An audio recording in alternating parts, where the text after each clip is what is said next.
Maayong hapon, Negros. Inin DigiCast Negros 10. Ang nagapanguna nga napulo ka mga balita sa isla sa Negros ang amo ni gadulong sa inyo. Update nyo kami live via Facebook, YouTube, kag sarama kami malantaw sa KCAT Channel 11. Kag subong mabatian na kami sa FMR 91.1 nga radio station. Kagyari ng top 10 nga mga balita sa Negros, subong nga adlaw. Diesel kag gasolina ginapaabot nga magasobra sa 70 pesos ang litro sa super big time oil price hike.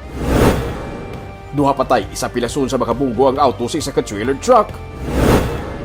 Mga kolehiyo kag universidad sa Bacolod, pwede na makabalik sa full face-to-face classes sa idalom sang Alert Level 1. Transport sector, nag-ayo sa publiko nga suportahan ang transport strike.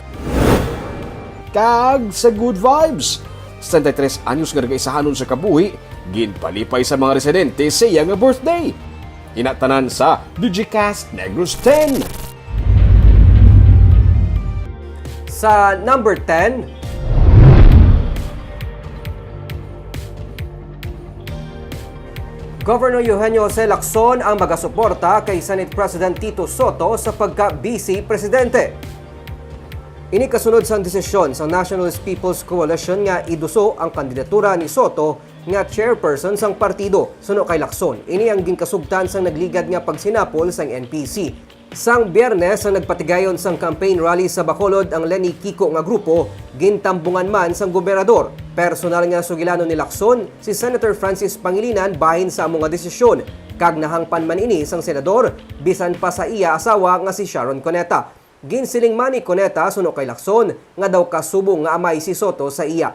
Nasiling na ni Lacson sa nagligad nga siyang magahulat sa mangin desisyon sa NPC. Igapahanumduman ni Lacson sa iban pagid nga kaupod niya sa NPC sa probinsya ang amo nga desisyon sang partido. Damlag pa, may mga alkalde sa nagkalainay nga banwa kag syudad sa Negros Occidental nga nagupod sa pagsapol na day presidential candidate Ferdinand Marcos Jr. kag Mayor Sara Duterte kung sa diin sila ang nagpabutyag sang suporta sa tandem. Suno kay BBM Sara Provincial Spokesperson anay Mayor Sonny Coscolluela, kung may konplekto man ang mga development, yara na ini sa mga natungdan nga alkalde. In the meeting last Monday of NPC, they really pushed for Senate President Soto, no?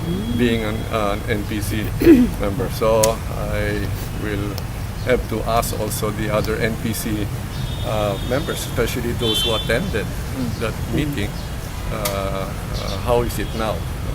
First district and 6 district ilan natin pa rin. well, I think the problem is not mine, it's theirs. Some of them, I don't think. Sa ako na nga, it is not to belittle, but with the passing of the former Ambassador Cuangco, who was the figure, who was really the head of NPC, I think that should tell you why even the mayor of Bacolod City did not file for NPC. He filed for nationalista. So that should be my answer to you.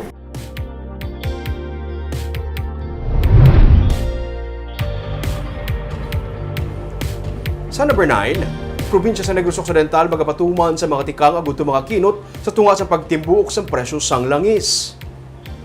Sunod sa kay Negros Occidental Governor Eugenio C. Lacson, ang plano nga pagbalik sa 5-day work week ang mahimo nga indianay pagdayonon. Importante man nga ipasiguro nga ang mga travels o kon biyahe ang tugutan ang mga labing importante lamang. Dugang pa ni Lacson nga isa sa mga ginaatubang sa probinsya nga pagpangangkat ang mga natigayo na ang bidding sa fuel supply kag sang tion nga napatuman ini lain pa ang presyo sang langis. Sa ika-11 nga sunod-sunod nga saka sa produkto petrolyo, buwas nga adlaw inaginalantaw pinakamataas. And of course, we have to also make sure that all travels, of our bureaucracy will be only those important travels, because we really have to tighten our belts, especially in the use of fuel. We have a problem. We had the bidding for fuel, di ba? But the price then was much lower. Ang question is, can the suppliers supply at this present price, no? So that is an predicament that we may face. And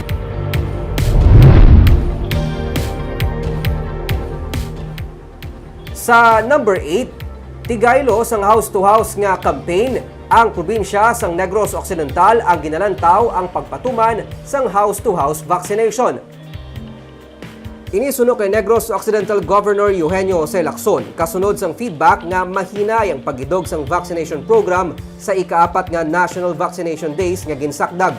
Suno kay Lacson, hindi pwede nga magbutang lamang sa isa ka vaccination center kag maghulat sa mga magpabakuna. Kinahanglan na suno sa iyang pagpatuman sini sa balay-balay. 58.59% sa target sang probinsya ang fully vaccinated sa March 13 nga report sa Department of Health, Western Visayas. Samtang ginahulat naman sang probinsya kung anong mangin bag-o nga alert level sang Negros Occidental sumugod Marso 16. Sa DOH report, minimal ang risk classification sang Negros Occidental, padayon ang pagdubo sang COVID-19 cases sang probinsya. 71 ang active cases sa March 13 nga report sang Provincial Incident Management Team, kag 3 naman ang in-report nga new cases. Magapagwa sang executive order si Lacson santo sa mangin alert status sang Negros Occidental nga ipapanaog sang National Interagency Task Force. Sa number 7,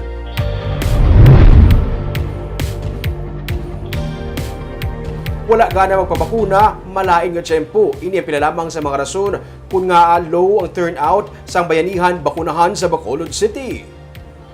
Naglabot sa 7,000 ka mga individual ang nabakunahan sa ginpatigayon nga bayanihan bakunahan 4 sa Bacolod City. Manubo ini sa 12,000 ka individual nga target sa Emergency Operations Center sa 3-day vaccination program. Sunod sa kay Dr. Edwin Miraflor, OIC City Health Office, mahimo nakaapekto ang malaing nga panahon sa weekend kag hindi man malipod nga may mga unvaccinated nga wala na sang gana magpabakuna o kung magpa-booster shot. Sa piyak sini, ginugang ni Miraflor nga nalapawan na sang syudad ang target population para sa vaccination program. Gani posible nga pag-istriktuhon na ang pag-require sa mga commercial establishments kag iban pa nga mga institusyon sang vaccination cards sa masunod nga binulan. Isa na guro tinawada na gana kay alert level 1 na ta makapagusto naman kita pero with stricter rules no implementation of no vac no entry no a la carte dining in our or no entry in our establishments base pa lang ma-consider namin naman nato nga vaccination.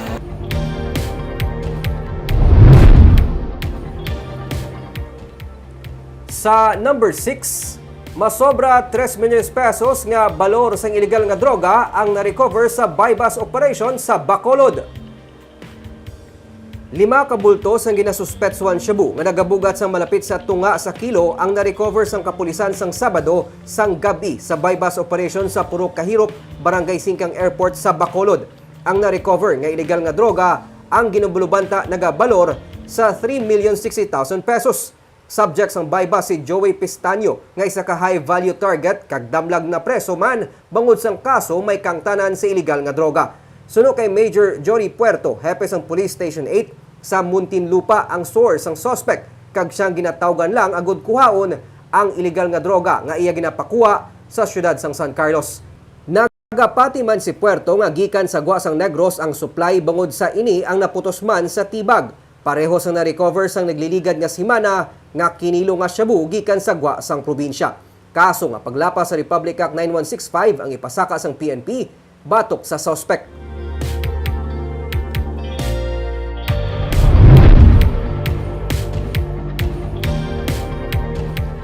Sa number 5, PNP miyara na sa karon sa person of interest ini may angot sa kamatayon sa isa ka 58 nga babae nga ginsulod sang kawatan sa iya nga balay sa Banwa sang Binalbagan. Patay na sa masapwan sang iyang utod na 58 anyos nga si Floreza Calderon sa iya sining kwarto sa barangay Paglaom sa Banwa sang Binalbagan. Gindat ulan sa ulunan ang guya sang biktima kag may mga dugo man nga nakita sa iya nga paa. Sunod sa PNP, posible ginsulod sa kawatan si Calderon apang nabugtawan ini gani siya ang gintabunan sang ulunan tubtub maotdan sang ginhawa. Posible nagpanik man sunod sa pulis ang kawatan gani nagpalagyo ini kag wala man sa may nakuha sa balay sang biktima. May person of interest na sa karon nga ginatutukan ang PNP.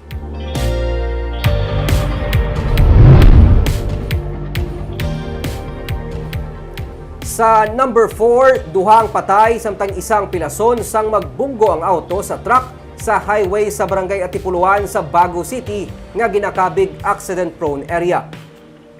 Patayng duha ka mga persona matapos makabunggo ang ila ginasakyan nga auto sa ginasugata nga trailer truck sa highway sang Purok Malipayon, Barangay Tipuluan sa Bago City sang Sabado. Dead on the spot ang driver sang auto nga si Ralph Estrevelio, samtang sa ospital naman napatay ang 11 anyos nga bata. Pilason ang bata sang driver nga 13 anyos. Sa investigasyon sang PNP, nagadalaga ng auto panorte sang ini ang makabunggo sa ginasugata nga 22-wheeler truck sa makurbada nga bahin sang dalan. Gin-detain ang driver sa Bago PNP. Suno kay Senior Master Sergeant Jab Ogares, Chief Investigator sang Bago PNP, ang dalan ang ila ginakabig accident prone bangod sang pila na ka mga aksidente nga nagluntad sa amo nga dalan. Sa amuman nga lugar, nagluntad ang pagkapilpil sang isa ka truck sa auto kung sa diin 4 ka miyembro sang pamilyang napatay tuig 2017. Suno kay Ogares, masami abi madasig ang pagpadalagan sang salakyan gikan sa Taytay kag paglapaw sa kurbada. Ang iban wala na makahibalo nga may bangga na. Nagalapaw man sa lane samtang nagaliko sa makurbada nga dalan, ang iban gani nagaka-aksidente. Ginapanawagan sang PNP nga maghinay-hinay lang kung maglabay sa mga dalan agod balikawan ang aksidente.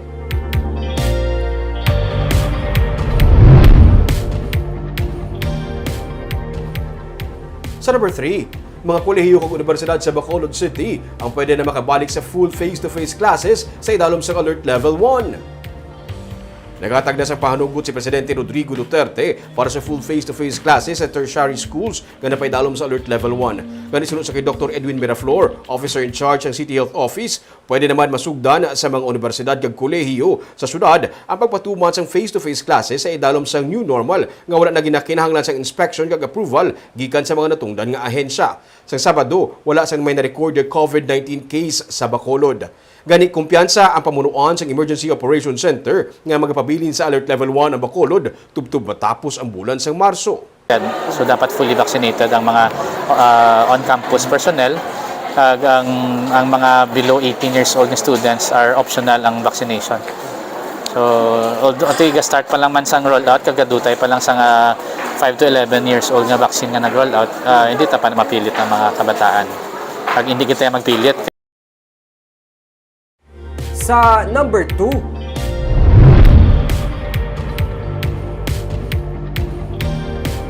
Simbahan Katoliko kag Consumer Watch Group upod sa katapos ng transport sector ang nagapanawagan sa publiko nga updan ang duha ka adlaw nga pag-untat biyahe pinaagi sa pagtiner sa ilang mga balay. Kung nasarangan sang publiko ang binulan nga lockdown, nagaayo karon sa ilang simbahan Katoliko kag katapos ang transport sector nga updan ang duha ka adlaw nga untat biyahe paagi sa pagtener na lang sa ilang mga puloy-an. Suno kay Father Chris Gonzalez, Director sang Social Action Center, hindi lang katapos ang transport sector ang manawagan karon nga padayon ang pagsaka sang bili sang produkto petrolyo.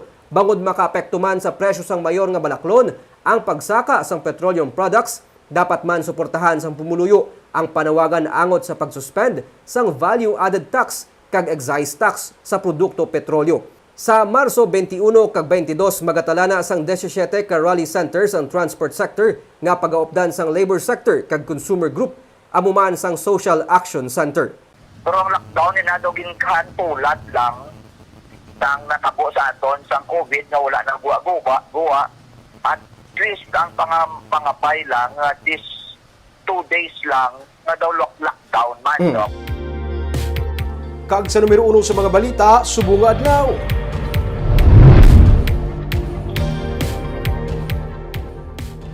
Sumugod buwas sa aga, mga 12 pesos ang igasaka sa bilisang diesel sa kada litro sini. Samtang 7 pesos naman ang igasaka sa kada litro sang gasolina. Kaya na, mayara na sang pilahay sa gas station. Kag mayara naman gani sang nagabitbit sa container sa pagpatughong. Yaring report.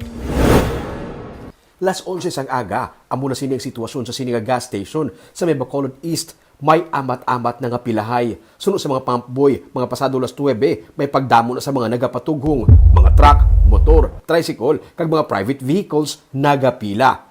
Isa sa mga nagpatughong si Ramon Singson. May mga karga siya nga mga container sa likod sa iyang pick-up. Ginpangpuno niya naman ini para sa ilang mga traktura, pang isa ka semana nga konsumo. Sa ano ganito? Traktura? Sa mga traktura? Di ba sir, kada ko sa diferensya nga ano? O, dako, saka. Bali anong epekto sa inyo sir? Sina? Kaya mana kukuha kami para... Tingob na? Tingob na, Eh kung buwas pa sa dako O, dyan. dako, do 11 pesos ko na. Pila traktura nyo sir? Apat? Hindi na ko na ako ginama konsumo niya. Ginapaabot nga halos magapalarehos na ang bilis ng diesel kag gas. Ang gasolina sa subong yara sa 75 pesos ang kada litro, kag badugangan pagid sang 6 tubtub 7 pesos, gani mangin 72 pesos na. 11 tubtub 12 pesos naman ang idugang sa kada litro ng diesel. Malabot na sa 72 pesos ang litro sini. Ang mga depasahero nga mga salakyan ang isa sa mga matamaan sa sininga big time oil price hike. Si Celso Lima, nagapuluti na ang buhok sa pagdrive sang depasahero nga jeep. Subong lang siya naka-eksperyensya sa amo sininga saka sa bilis ang krudo. Saka man sa plete ang iya nakita ang rason para hindi sila matamaan. Siyempre, ko paano ng buhok na bagulang ko naka sa muna nga kon. Saka yung krudo ya. Ang plate yan di masakat siyempre, hindi pasahid na ako, kung private lang na. Sa kerosene, may masobra man sa 9 pesos nga saka sa kada litro. Ipatuman na inila 6 buwas sa aga. Sunod sa Department of Energy, ang ginamo sa Ukraine ang isa sa mga mayor nga rason sa saka sa bilis ng petroleum products. Subong nga gabi, ginapaabot ang mas malawig pagid nga pilahay sa mga gas stations. Sa Good Vibes, isa ka 73 anyos nga nagaisahanon na lang sa kabuhi nga tigulang ang ginpa-birthdayhan sa mga residente sang siyudad sang Talisay. Pero hindi mga material nga bagay ang makapalipay sa iya, kundi ang may makaistorya nga mga persona. Yaring report ni Romeo Subaldo. Kung may sobra-sobra, masami ginasaka sining grupo sa mga residente sa Sitio Tambara sa Barangay San Fernando sa Talisay City ang 73 anyos nga si Encarnacion Solis. Kung may mga bisita nga hikers o trekkers, ginahaylo nila nga magdala sang bisan ano nga butang para kay nanay. Nag-i-star siya sa nabukid nga bahin sang Tambara, parte na sa Northern Negros Natural Park. Lagyo ang iyang mga kaingod balay kag nagaisahano na lang siya sa kabuhi. Para makalabot si nanay sa ibalay mo ni ginapang-agyan niya anay nga mga lugar. Masyado kasiot, sa nandi isa, kabudlay. Kaya sitwasyon, kung mangumpra siya, dili siya gaagi pero gani kaya buray niya. Nagkapadala na lang siya kung may mangumpra. Nagainulan sa bukid, pero sanday Johnny Bailocon, desidido nga bisitahon si nanay. Lunang, baha, kag kalasangan ang alagyan para malabot ang iya nga balay.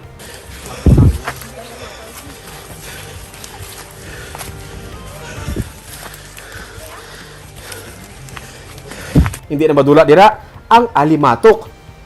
Sa amo na malabot ang iya nga balay, wala siya didto. Naglawid sang kanding. May kabudlayan pa kay hindi na mayo makabati si Nanay Encarnacion. Nakibot siya sang iya nakita nga may bisita siya. Istorya niya, timing lang nga, nakakita naman siya sang tao nga maistorya. Antes lang gid sang iya birthday. Mas 74 na siya sa March 25. Patay nang iya sini nga mga utod. Siya na lang ang nagaisahanon sa pangabuhi. Sa una, wala ka gidiupod? Ang Wala ka gidiupod istaran sa una? way. Ay, sorry, ikaw lang gid-isa? Wala ka man tayo ginakulbaan? Kuya, Wala ka na sa una dito pa sa babaw ng buhi pang akon nga utod. Dito kami sa babaw. Ang iya balay nawasak sang bagyo nga udet kag wala pa makaayo. Gani kun makatsyempo, ginabisita siya nila ni Johnny para malantaw kung may kalanon pa. Magluto kasi ni lugawan mo sa tigangon mo sa pro lugaw bala. Tapos butangan mo sa gata or kalamay para magnaming sa burya. Bantaon mo lang nga daw lugaw lang siya. Ginhatag sa iya mga tinapay, panglugaw, prutas, kag may jacket, kag ginkantahan si nanay sang happy birthday. Kantahin nyo na yung birthday.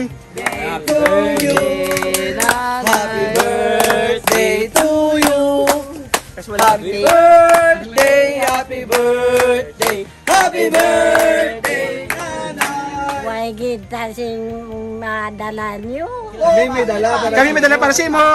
Ang mas ginkalipay ni Nanay Encarnacion amo nga may makaistorya naman siya liwat nga tawo. Wala man siya sa mga kaingod balay. Wala man siyang kuryente ang iya nga balay. May Babagay sa imo. para talaga sa kanya. Jacket ko na pantulog. Tugnaw de? Hindi naman tugnaw yung mga gabi. Ngayong ay berry natin ay next time ha. Ginpang kompra namon ang iya mga bukog nga silig nga ginapanghimo para may income man siya. Pero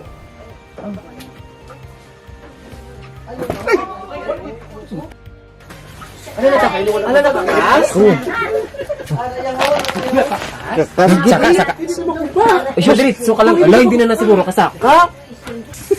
Nagubangag danan na, hindi mo naog na. Dali lang.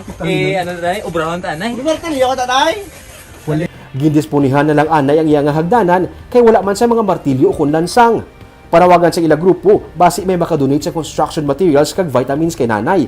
Masami, bikers ang makalapot sa iyang lugar kag kilala na siya nila. Sa pihak sa sitwasyon ni nanay, maalwan siya. Kung mayara sa mapadala pa uli, may ginatanyag siya sa iyang mga bisita. Kalayo ka tama sa lugar. Pila ni ka minutos nga laktanay. Pero I think it's all worth it kung makita mo ang kalipay sa guya ni nanay nga may makaistorya siya liwat ng tao. Rason na ihan nga layo ang lugar niya. Amo na nga nag-aisanon siya. Oo, isa na. Kay damo na sila before be start sa mga utod niya. Pero nagkalamatay na tanan siya na lang survivor. Wala man siya kaigod balay. Pero amo na, ginobra sa mga aksidente dira. From time to time, ginabisita siya. Kaginalang taong kayimtangan niya. Kaginalaan siya sa mga buds. Kag nangin isa na kamo sa mga visitors niya. Siguro mangin regular yan ang mga bisita. Kagawin ito mga balita sa Negros Subong Adlaw. Kay man sa panahon karon importante nga maihibalo ka sa nagakatabo sa imo palibot. Pero dapat balanse kag eksakto ang mga impormasyon. Magapadaan kami sa pagpangalagad sa mga Negrosanon. Ako si Nico Delfin. Tubtub sa buwas, ako naman si Romeo Subaldo. Mayong hapon.